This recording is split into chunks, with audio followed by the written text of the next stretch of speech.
तो discovery of proton में 1886 में एक साइंटिस्ट थे जिनका नाम था गोल्डस्टीन। उन्होंने एक्सपेरिमेंट परफॉर्म किया था जिसमें उन्होंने एक डिस्चार्ज ट्यूब ली और उसके अंदर दो इलेक्ट्रोड्स लिए, एक एनोड जिस पर पॉजिटिव चार्ज था और एक कैथोड जिस पे नेगेटिव चार्ज था। और जो तो कैथोड था वो परफोरेटेड इलेक्ट्रोड था। परफोरेटेड मतलब जिसके अंदर सुराख हुए हुए हों। ओके। और उनको उन्होंने एक हाई वोल्टेज बैटरी के साथ जोड़ दिया। तो उन्होंने देखा कि नेगेटिव जो हमारे पास रेस निकली थी उसके साथ साथ पॉजिटिव रेस भी प्रोड्यूस हो रही हैं इन अ डिस्चार्ज ट्यूब। ठीक है। और आप याद रखिएगा कि इस डिस्चार्ज ट्यूब में गैस भी प्रेजेंट है। ओके। तो पॉजिटिव उन्होंने कहा कि एक पॉजिटिव रेस भी वो प्रोड्यूस हो रही हैं जिसको उन्होंने नाम दिया केनाल रेस का। और ये जो केनाल रेस थी ये पास कर रही थी, ये जो होल बने हुए थे ना कैथोड के अंदर से, इस होल के अंदर से पास कर रही थी ये पॉजिटिव रेस। इनकी प्रॉपर्टीज़ की तरफ आती है। अब इनकी प्रॉपर्टीज़ में फर्स्ट प्रॉपर्टी जो प्रोटॉन की थी वो ये थी कि ये जो पॉजिटिव रेज होती हैं travel opposite to the cathode rays. Cathode rays मतलब कि जो नेगेटिव रेस हैं जिस डायरेक्शन में वो मूव करी हैं उसके ऑपोजिट डायरेक्शन में पॉजिटिव रेस मूव करेंगी। ओके। सेकंड उन्होंने कहा deflection in the electrical field and magnetic field, मतलब कि अगर इन रेस को किसी भी मैग्नेटिक फील्ड के अंदर रखा जाए या किसी इलेक्ट्रिकल फील्ड के अंदर रखा जाए तो वो डिफ्लेक्शन शो कर रही थी। ठीक है। थर्ड नंबर पे उन्होंने कहा कि ये जो रेस थी it depends on the nature of gas, कि डिस्चार्ज ट्यूब के अंदर जो गैस प्रेजेंट है उसकी नेचर पे ये रेस डिपेंड कर रही थी।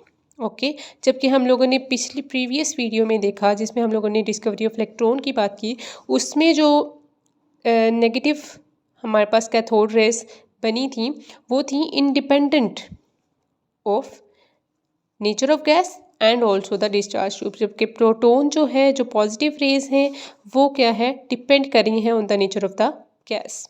फोर्थ नंबर पे उन्होंने कहा कि ये जो पॉजिटिव रेस थी do not originate from anode, कि जो पॉजिटिव रेस प्रोड्यूस हो रही हैं वो एनोड की वजह से प्रोड्यूस नहीं हो रही, वो एनोड की वजह से प्रोड्यूस नहीं हो रही। बल्कि वो क्यों प्रोड्यूस हो रही हैं, क्योंकि जो हमारे पास इलेक्ट्रॉन्स थे ना, जो हमारे पास कैथोड से निकले थे, रेस निकली थी जिनको हम लोगों ने इलेक्ट्रॉन्स का नाम दिया था, ये इलेक्ट्रॉन्स जो गैस अंदर मौजूद है उसके साथ रिएक्ट करती है।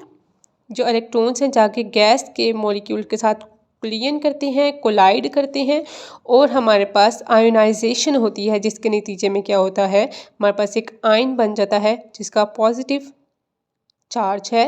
ठीक है। मतलब पॉजिटिव रेस और दो इलेक्ट्रॉन्स रिलीज हो जाते हैं। ठीक है।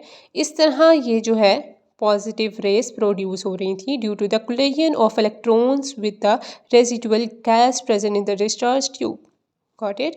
उसके बाद फिफ्थ पॉइंट में उन्होंने क्या कहा कि जो मैस इन रेस का जो मैस था वो इक्वल्स टू द प्रोटॉन था या मल्टीपल ऑफ प्रोटॉन, और जो मैस ऑफ प्रोटॉन है वो 1840 times more than that of the electrons. Electron से प्रोटॉन का जो मैस है वो 1840 टाइम्स ज़्यादा होता है। ठीक है। तो हमने देखा कि ये जो प्रोटॉन्स प्रोड्यूस हुए हैं ये डिपेंड कर रहे हैं on the nature of the gas, जैसे कि हम लोगों ने पॉइंट नंबर 3 में देखा था। तो इसका मतलब है कि जिस तरह की गैस होगी उस तरह का ही पॉजिटिव जो रेज हैं, जो चार्ज पार्टिकल्स हैं वो प्रोड्यूस्ड होंगे। मतलब कि different gases produces different type of positive raise having the particles different message and different charges. मतलब कि जिस तरह की गैस है उसमें उसी तरह का चार्ज प्रोड्यूस होगा, उसी तरह का प्रोटॉन प्रोड्यूस होगा और उसमें उसी तरह का ही चार्ज और मैस होगा। ठीक है। ओके। तो डिस्कवरी ऑफ न्यूट्रॉन की जिस तरह कि बेटा एक हमारे पास साइंटिस्ट थे रदरफोर्ड। उन्होंने सबसे पहले क्या क्या कहा, उन्होंने कहा कि जो एटॉमिक मैस है किसी भी एलिमेंट का वो सिर्फ मैस ऑफ इलेक्ट्रॉन और मैस ऑफ प्रोटॉन की वजह से प्रिडिक्ट नहीं किया जा सकता। There must be something another particle that must present in the atom. ठीक है। उन्होंने कहा कि एक एटम में सिर्फ इलेक्ट्रॉन और प्रोटॉन के मैस से एटॉमिक मैस हम लोग प्रिडिक्ट नहीं कर सकते, बल्कि यहाँ पे कुछ और पार्टिकल भी प्रेजेंट है। तो जब उन्होंने ये बात की, उन्होंने 1920 पे ये बात की और डिफरेंट साइंटिस्ट ने फिर इस पर रिसर्च स्टार्ट कर दी। जब उन्होंने रिसर्च स्टार्ट की तो 1932 पे एक साइंटिस्ट थे चैडविक। जिनका नाम क्या था, चैडविक, उन्होंने डिस्कवरी ऑफ न्यूट्रॉन दी। तो उन्होंने ये न्यूट्रॉन कैसे डिस्कवर किया, उन्होंने अल्फ़ा पार्टिकल लिया, हीलियम जिसका नाम है, ठीक है, हीलियम, उन्होंने बेरिलियम के ऊपर बम्बार्डमेंट करवाई हीलियम की ऑन बेरिलियम के जब ऊपर उन्होंने बम्बार्डमेंट करवाई अल्फ़ा पार्टिकल्स की, तो उन्होंने देखा कि हाईली पेनिट्रेटिंग रेड जो रेडिएशंस हैं वो प्रोड्यूस हुई हैं, और इन जो रेडिएशंस थी उनको उन्होंने नाम दे दिया न्यूट्रॉन्स का। ओके, न्यूट्रॉन है ना बेटा, उसकी प्रॉपर्टीज़ कुछ इस तरह है कि जो न्यूट्रॉन होते हैं दे कैरी नो चार्ज, और ये क्या होते हैं, न्यूट्रल होते हैं, इनके ऊपर कोई भी चार्ज नहीं होता, और ये हाईली पेनिट्रेटिंग पार्टिकल्स हैं, हाईली पेनिट्रेटिंग जो है इनकी नेचर है, और जो मास ऑफ न्यूट्रॉन है वो इक्वल होता है मास ऑफ प्रोटॉन के। ये प्रॉपर्टीज़ है किसकी, न्यूट्रॉन्स की। ओके।